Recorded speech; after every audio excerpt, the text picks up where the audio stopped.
I've always been drawn to the forgotten places of the world, the crumbling buildings, the overgrown cemeteries, the abandoned hospitals. There's something hauntingly beautiful about them, a sense of history and mystery that calls to me. But after what happened at Blackwood Asylum, I've learned that some places are better left undisturbed. This story is true, every word of it, and it still gives me nightmares. It was a cold October evening when my friend Sarah and I decided to explore Blackwood Asylum. We'd heard the stories, of course, everyone in town had.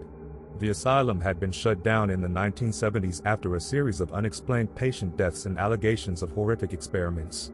Locals claimed it was cursed, that the spirits of the tortured still roamed its halls. But we were skeptics. We didn't believe in ghosts or curses. To us, it was just an old building with a dark past, a perfect spot for some urban exploration and photography. We parked about a mile away, not wanting to draw attention to ourselves. The asylum loomed in the distance, its Gothic architecture silhouetted against the pale moonlight.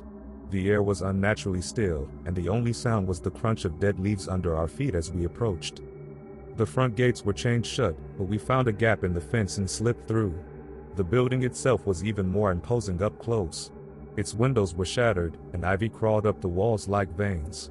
The front doors hung open, creaking softly in the wind. "Ready?" Sarah asked, her voice barely above a whisper. I nodded, and we stepped inside. The interior was exactly what you'd expect from an abandoned asylum: peeling paint, broken furniture, and graffiti-covered walls. But there was something else, something I couldn't quite put my finger on.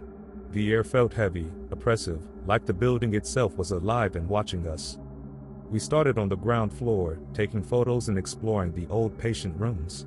The beds were still there, rusted and broken, and the walls were covered in strange symbols and words scratched into the plaster. "Do you think the patients did this?" Sarah asked, running her fingers over the carvings. "Probably," I said, though I wasn't so sure. The symbols looked too deliberate, too precise, to have been made by someone in a state of madness. What happens next will haunt you.